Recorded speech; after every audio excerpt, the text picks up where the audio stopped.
Good morning students, welcome to online SST class.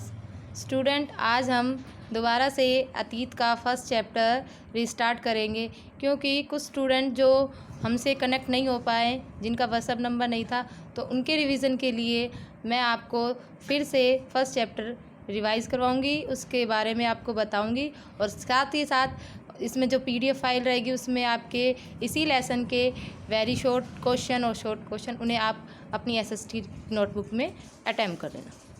I hope you will be safe in your home at your home. Student, today that is 28 April 2020, day is Tuesday. Student, मैंने last जो previous video है वो उसमें मैंने introduction के बारे में बता दिया था, इतिहास के बारे में कि अतीत क्या होता है, कब से शुरू होता है, उसमें क्या क्या परिवर्तन आए हमारे आज के आधुनिक युग में। स्टूडेंट, हमारा जो एसएसटी का सिलेबस है उसमें आपकी 3 बुक्स है।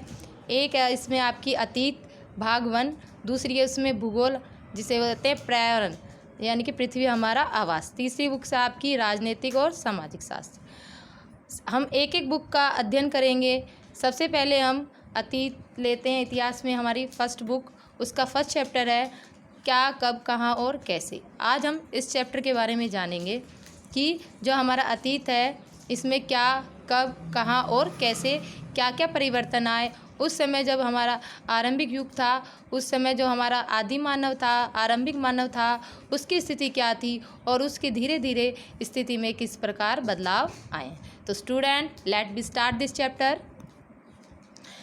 हमारा फर्स्ट चैप्टर है क्या, कब, कहाँ और कैसे। इसमें स्टूडेंट एक रसीदा होती है, उसके मन में एक सवाल चल रहा होता है, क्योंकि जब वो अखबार पढ़ रही होती है तो उसकी अचानक जो उसकी नज़रें हैं अखबार की एक सुर्खी पर पड़ती है जिसमें लिखा था 100 साल पहले। तो वह तभी सोचने लगी कि कोई कैसे जान पाएगा इन 100 सालों पहले क्या हुआ था। तो स्टूडेंट, हमें अतीत के बारे में हमने देखा नहीं है, उसके बारे में हम किस तरह जान सकते हैं। या तो उस समय जो लिखी गए पांडुलिपि अभिलेखों के द्वारा, जैसे कि स्टूडेंट एक एग्जाम्पल के थ्रू हम इसको समझते, उदाहरण के द्वारा, कि हमें कल के बारे में जानना है तो हम कैसा पता लगाएंगे। तो कल के बारे में जानने के लिए या तो हम किसी रेडियो में सुनकर या टेलीविज़न पर देखकर या अखबार में पढ़कर पता लगा सकते हैं कि कल क्या घटना घटी थी। और इसी के साथ स्टूडेंट, अगर हमें कुछ 1 या 2 साल पहले के बारे में जानना है तो हम कैसे किसी व्यक्ति से बात कर सकते हैं जो हमें उस समय के बारे में बता दे, जो उसके दिमाग में उस समय की स्मृति हो। लेकिन स्टूडेंट, जब हमें बहुत सा यानी कि 100-50 साल पहले के बारे में जानना है कि पहले क्या, कब, क्यों हुआ था, तो इसके बारे में जानने के लिए हमें उससे संबंधित जो अतीत की जानकारी है, उस समय जो पाए जाने वाली वस्तुएं हैं, अभिलेख है, पांडुलिपि, इसके द्वारा ही हम पता लगा सकते हैं। तो अतीत के बारे में हम क्या जान सकते हैं? तो अतीत के बारे में हम जान सकते हैं कि उस समय लोग क्या खाते थे, कैसे कपड़े पहनते थे, किस तरह के घर में रहते थे। जो हमारा आखेटक था यानी कि शिकारी था, वो अपना पेट भरने के लिए किस तरह जंगली जानवरों का शिकार करता था, किस तरह के पशुओं को पालता था, और वह धीरे धीरे एक कृषक बना, फिर वो शासक बना। और उस समय के जो व्यापारी, पुरोहित, शिल्पकार, कलाकार, संगीतकार, और उस समय कौन कौन सी वैज्ञानिक खोजें भी हुई थी, इन सब की जानकारी भी हमें अतीत से मिलती है। लेकिन हम इन सब का पता कैसे करें? ये तो हमें उस समय के पुराने अवशेषों से, पुराने अभिलेखों से, पांडुलिपियों से उनसे पता चलेगा। इसके अलावा स्टूडेंट, उसमें और भी थोड़े से समय पहले की जो बात होगी उसमें ये है कि उस समय के जो बच्चे वो क्या खेल खेलते थे, कौन सी कहानियाँ सुनते थे, कौन से नाटक देखते थे, कौन से गीत गाते थे। तो ये सभी चीज़ें अतीत से जुड़ी हुई है। तो सबसे पहले स्टूडेंट, हम नेक्स्ट पैरे में पढ़ते हैं लोग कहाँ रहते थे। स्टूडेंट, इस चैप्टर में एक मानचित्र दिया गया है, उसमें दिखाया गया है कि लोग कहाँ पर रहते थे। तो इसमें एक नदी है, नर्मदा नदी है, और भी बहुत सारी नदी है, क्योंकि जो लोग रहते थे वो किसी ना किसी नदी के तट पर या झीलों के तट पर रहते थे। तो स्टूडेंट देखते हैं, कई लाख साल पहले लोग इस नदी के तट पर रहते थे। कौन सी नदी के तट पर स्टूडेंट? नर्मदा नदी के। क्योंकि आरंभ में लोग कुछ जो कुशल संग्राहक थे, आखेटक थे, जो जंगली जानवरों का शिकार करते थे और जिस जंगल में रहते थे उसके आसपास बहुत बड़ी विशाल संपदा में वनस्पतियाँ पाई जाती थी। वह उन्हीं वनस्पतियों से अपने भोजन के रूप में उन पेड़ों के जड़ों को, फलों को और भी अन्य उत्पादकों का संग्रह करते थे, इसीलिए वो संग्राहक भी कहलाते थे। और वे जंगली जानवरों का शिकार करते थे, इसलिए उन्हें आकटक भी कहते थे। ये स्टूडेंट, ये मैप दिया गया आपका उपमहाद्वीप का प्राकृतिक मैप। इसमें नदियाँ बताई गई हैं कि कौन सी नदी कहाँ पर पाई जाती है। अब इसी के अंदर हम उत्तर पश्चिमी की बात करें तो वहाँ पर सुलेमान और किरदार की पहाड़ियाँ दिखाई गई हैं। उसमें वहाँ पर कुछ ऐसे स्थान हैं जहाँ से लगभग आज से 8,000 साल पहले जो वहाँ के रहने वाले स्त्री पुरुष थे, उन्होंने वहाँ पर गेहूँ और जौ जैसी फसलों को भी उगाना शुरू कर दिया था। और वही आदि मानव जो पहले शिकार करता था और फल कंद मूल को इकट्ठा करके अपना गुजारा करता था, वही धीरे धीरे अब एक कृषक भी बन रहा था और पालतू पशु के रूप में भेड़, बकरी, गाय जैसे पशुओं को भी उसने पालतू बनाना शुरू कर दिया और एक बस्ती के रूप में, गांव के रूप में वो वहाँ पर रहने लगा। इसके अलावा उत्तर पर हिस्से में जो गारो और मध्य भारत में जो हमारी विंध्य पहाड़ियाँ हैं, वहाँ भी कुछ ऐसे क्षेत्र पाए गए हैं जहाँ पर कृषि का विकास हुआ है। पर यहाँ के लोगों ने गेहूं, जौ के अलावा कौन सी फसलों को उगाना शुरू किया था? सबसे पहले चावल की फसल को। ये स्थान आपको विंध्य यानी कि उत्तर भारत में देखने को मिलेंगे। ये आपका मानचित्र है।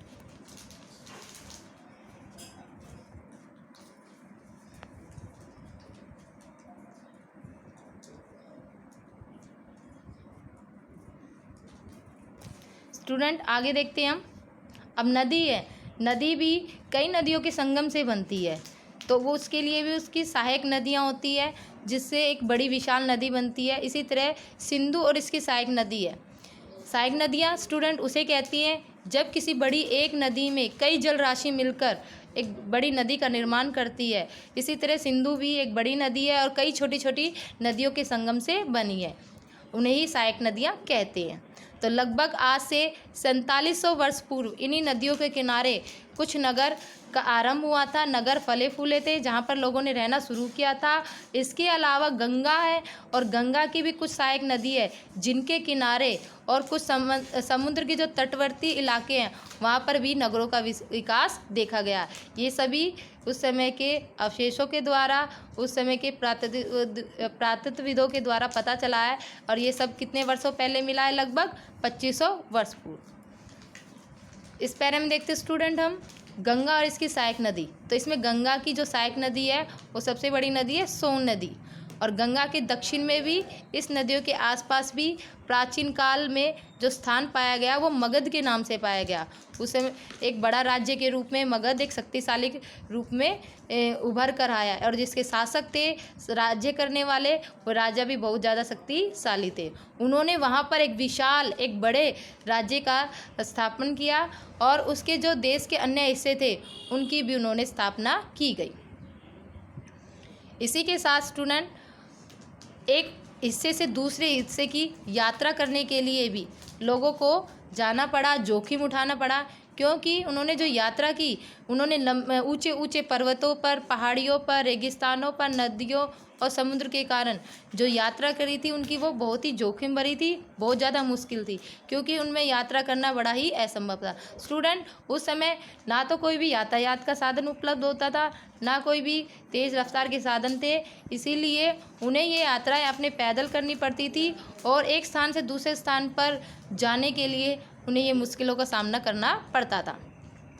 अब देखो ये यात्राएं क्यों करते थे लोग, इसके पीछे भी कारण है। लोग काम की तलाश में भी एक स्थान से दूसरे स्थान पर जाते थे। प्राकृतिक आपदाएं, किसी भी बाढ़, भूकंप, सुनामी के कारण लोग एक स्थान को छोड़कर दूसरे स्थान पर अपनी सुरक्षा के लिए जाते थे। कभी कभी ये सेनाएं दूसरे क्षेत्रों पर भी युद्ध के लिए विजय हासिल करने के लिए जाती थी। इसके अलावा व्यापारी लोग अपने काफिले से दूसरे जगह जहाज़ों के द्वारा मूल्यवान वस्तुएं भी लेकर जाते थे। जो धार्मिक गुरु होते थे, धार्मिक लोग होते थे, वो अपनी शिक्षा का प्रसार करने के लिए और अच्छी अच्छी सलाह देने के लिए, अच्छी अच्छी नीतियाँ देने के लिए एक गांव से दूसरे गांव और एक कस्बे से दूसरे कस्बे में जाते थे। इसके अलावा भी कुछ रोचक चीज़ें आपको यहाँ पर देखने को मिलेगी जिसकी ये यात्रा किया करते थे, और इन यात्राओं से लोगों को विचार, एक दूसरे के विचार जानने का मौका मिलता था। अब देखिए स्टूडेंट, अब ये यात्राएं तो करते थे, पर ये क्यों करते थे इसे भी आप मानचित्र में देख सकते हैं। पर्वत, पहाड़, समुद्र आपको दिखाए गए हैं, उनकी सीमाएं दिखाई गई हैं, प्राकृतिक सीमा। और इन सीमाओं को पार करना भी आसान नहीं था, क्योंकि पर्वत की जो ऊंचाई है वो छूना मुश्किल था, फिर भी लोगों ने उन्हें छू लिया है। जो गहरे समुद्र जिन्हें पार करना मुश्किल था, फिर भी उनको पार किया गया। और इस उपमहाद्वीप से बाहर भी कुछ लोग आए और वहीं आकर बस गए। इससे एक जगह से दूसरी जगह की जो संस्कृति है उसका आवागमन यानी कि आदान प्रदान होता है, और जिससे लोगों की जो परंपराएं वो समृद्ध हो गई है। इसी तरह स्टूडेंट, कई सौ वर्षों पहले लोग पत्थरों को तराशने लगे, संगीत की रचना करने लगे, और भोजन बनाने के भी नए नए तरीके उन्होंने अपना लिए थे। तो आप देख रहे हो स्टूडेंट कैसे धीरे धीरे परिवर्तन हो रहा है। अब देखो, जो हमारा देश है भारत, इसका नाम कैसे पड़ा। हमारे देश को इंडिया या भारत जैसे नामों से पुकारा जाता है। इंडिया शब्द किससे निकला है? इंडस से निकला है, जिसे संस्कृत में क्या कहा जाता है? सिंधु कहा जाता है। लेकिन जो एटलस थे, ईरान और यूरान, ये जो पश्चिम से उत्तर पश्चिम की ओर आने वाले यूरानियों और यूनानियों ने सिंधु लोग थे उनको हिंदोस और इंदोस कहा, क्योंकि ये इस किसी नदी के पूर्व में स्थित जो प्रदेश थे उसको भी उन्होंने इंडिया कहा। और भारत का जो नाम था वो किसके ऊपर रखा गया था? जो हमारा उपमहाद्वीप है उसके उत्तर पश्चिम में रहने वाले लोगों के एक समूह के लिए उन्होंने भारत नाम का शब्द का उन्होंने प्रयोग किया। और इसका प्रयोग आप संस्कृत में भी देख सकते हैं, ऋग्वेद के अंदर भी मिलेगा, जो आज से 3500 वर्ष पुरानी है। इसी तरह इस शब्द का प्रयोग किया गया और धीरे धीरे हर क्षेत्र में रहने वाले लोगों के लिए शब्द का प्रयोग करते करते पूरे देश का नाम भारत पड़ गया। अब देखो अतीत के बारे में कैसे जाने। तो अतीत के बारे में मैंने आपको बताया। अतीत की जानकारी लेने के लिए या तो उस समय के अवशेष प्राप्त हो, या उस समय की कोई पुस्तक लिखी हो, या फिर उस समय के जो पुरातत्वविद इतिहासकार हमें अतीत के बारे में बताए। तो इसी तरह हम अतीत के बारे में जान सकते हैं। तो हम अतीत के बारे में कई तरीके से जान सकते हैं। अतीत में लिखी गई पुस्तकों के द्वारा, उनको ढूंढकर और उनको पढ़कर। जो पुस्तक हाथ से लिखी जाती थी उस समय, क्योंकि उस समय कोई प्रिंटिंग प्रेस नहीं होती थी, कोई कागज़ की छपाई नहीं होती थी, ना कोई कागज़ का आविष्कार होता था, और हाथों से लिखी जाने वाली पुस्तक को पांडुलिपि कहा जाता था। और यही शब्द पांडुलिपि अंग्रेजी में प्रयोग होने वाला शब्द जो लैटिन भाषा से लिया गया मैन्युस्क्रिप्ट, उससे लिया गया। मैन्यू का अर्थ है हाथ से निकला, और ये पांडुलिपि प्राय ताड़पत्रों जो हिमालय में उगने वाले एक भुज नामक के पेड़ की छाल से प्राप्त होता था, उस भोजपत्र पर इसको पांडुलिपियों को लिखा जाता था। इनमें कई प्रकार की जो पांडुलिपि उस समय कीड़ों ने खा लिया, कुछ नष्ट हो गई, और कुछ थोड़ी बहुत जो आज हमें उपलब्ध हो पाई है। और जो पांडुलिपियाँ मंदिरों और विहारों से प्राप्त होती है, जो हमारी धार्मिक मान्यता, व्यवहार और राजाओं के जीवन, औषधि, विज्ञान सभी प्रकार की उनमें चर्चा मिली है। इसके अलावा भी उस समय के जो महाकाव्य, कविताएं, नाटक भी मिले जो संस्कृत भाषा के अंदर लिखे गए। और इसके अलावा कुछ महाकाव्य प्राकृतिक और तमिल भाषा में लिखे गए हैं। प्राकृतिक भाषा का इसलिए प्रयोग किया गया ताकि आम लोग भी उसे समझ सके और पढ़ सकें। इसी तरह अभिलेख भी हैं जो पत्थर और धातु की कठोर स्तरों पर उत्कीर्ण किया जाते थे। कोई भी शासक अपने आदेशों को, अपने नियमों को उन पर लिखवाता था, ताकि वहाँ पर रहने वाले लोग, वहाँ की जनता उस राजा के नियमों को, उसके कार्यों को पढ़ सके, उन्हें समझ सके और उन पर अमल कर सके। तो इन्हें भी लिखवाया जाता था। इस तरह का आप एक पिक्चर में, तस्वीर के रूप में इसको देख सकते हैं। इसके अलावा भी अतीत में बहुत सारी ऐसी वस्तुएं बनी थी जिन्हें प्रयोग में लाई गई थी, और उन सभी का अध्ययन करने वाले व्यक्ति को क्या कहते हैं? पुरातत्वविद कहते हैं। पुरातत्वविद ने पत्थर ईंट से बनी इमारतों के अवशेषों, चित्रों, मूर्तियों, इन सभी का उसने अध्ययन किया। उस समय बने औजारों, हथियारों, बर्तनों, आभूषणों, सिक्कों, इन सब की उसने छानबीन की, खुदाई की, और जिससे वो वहाँ की जो वस्तुएं मिली है, पत्थर, मिट्टी, धातु की बनी है, वो उस समय जो कठोर थी, जो ना नष्ट होने वाली थी, उसके जो अवशेष प्राप्त हुए उनकी हमें इन तस्वीरों में दिखाया गया है। इसके अलावा भी उस समय के पाए जाने वाले जानवर, मछलियाँ, इनकी हड्डियाँ मिली है, जिससे भी जानने में मदद मिली है कि उस समय लोग क्या खाते थे उनके कुछ अवशेष मुश्किल से बच पाए हैं, कि अन्न के दाने, उनके टुकड़े, उनके जले हुए अवशेष के रूप में बचे हुए, कि लोग उस समय भी अन्न का प्रयोग करते थे, खाद्य पदार्थ के रूप में क्या खाते थे। स्टूडेंट इन सब का जो ज्ञान करवाता है, जानकारी देता है पांडुलिपियों के माध्यम से, अभिलेखों के माध्यम से, पुरातत्व के बारे में, तो उसे ही इतिहासकार कहते हैं, जो हमें अतीत का अध्ययन कराता है।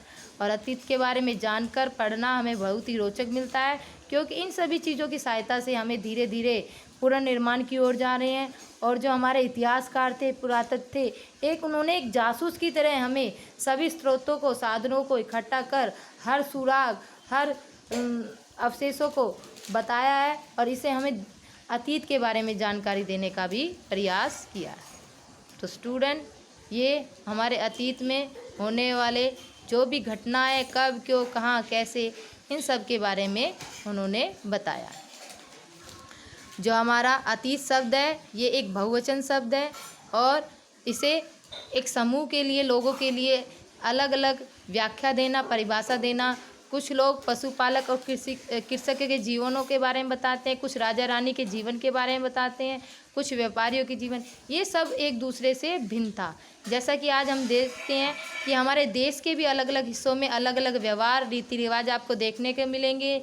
जैसे उदाहरण के तौर पे लेते हैं हम अंडमान द्वीप समूह के अधिकांश लोग मछली पकड़कर, शिकार कर कर आज भी फल फूल संग्रह करके द्वारा प्राप्त करते हैं, जबकि शहरों के अंदर रहने वाले लोग अपनी खाद्य आपूर्ति के लिए दूसरे लोगों पर निर्भर रहते हैं। जो भेद अतीत में विद्वान थे वो आज भी आप देख सकते हैं। और इस तरह सभी राजाओं के लेखा जो उस समय के द्वारा लड़ी गई लड़ाइयाँ, शिकार, मछुआरे, संग्राहक, कृषक, पशुपालक, इन सभी का आप लेखा जोखा नहीं रखते थे, लेकिन पुरातत्व की सहायता से हमें उनके जीवन के बारे में जानने को मिला है। और जो कुछ भी जानना बाकी रहता है, जो भी हम उनसे जानना चाहते हैं, ये हमारे लिए एक रोचक यात्रा रही अतीत के बारे में जानने की। इसके बाद हमारा जो लास्ट पैरा है वो तिथि का ज्ञान कैसे करते हैं। जो तिथियां हैं, जैसे आप तारीख कैसे जान पाओगे। आज के समय में, आधुनिक युग में तो हमें कैलेंडर से तिथि का ज्ञान हो जाता है, लेकिन उस समय इस तरह के कोई भी कैलेंडर नहीं बने थे जिससे हम उस समय की तारीख बता सकें कि उस समय ये घटना घटी थी। तो हमें एक अंदाजे के रूप में एक जो ईसा मसीह, जो ईसाई धर्म के प्रवर्तक थे, उनके जन्म को एक बिंदु मान लिया गया है, मानक बिंदु मान लिया गया है कि 2000 वर्ष। कहने का तात्पर्य है कि अगर हम 2000 से किसी की तिथि जानना चाहते हैं तो हमें लगाना पड़ेगा कि ईसा मसीह के जन्म के वर्ष के बाद, और हमें पहले की जानना है तो हम कहेंगे ईसा मसीह के जन्म की पूर्व की तिथियाँ, जिसे कहेंगे ईशवा पूर्व, यानी कि ईसाई जन्म से पहले। तो हमने 2000 को भी एक अपना आरंभिक बिंदु मानते हुए वर्तमान में भी पूर्व की तिथियों का उल्लेख कर सकते हैं। तो student, I hope to understand this chapter. Student, इसके साथ साथ मैं आपको इसी लेसन के वेरी शॉर्ट और लॉन्ग क्वेश्चन की PDF फाइल भेज दूंगी, ताकि आप इसको अपनी नोटबुक में राइट डाउन कर सकें। और आप स्टूडेंट एक SST वर्क के लिए अपनी अलग से सेपरेट नोटबुक बनाइए,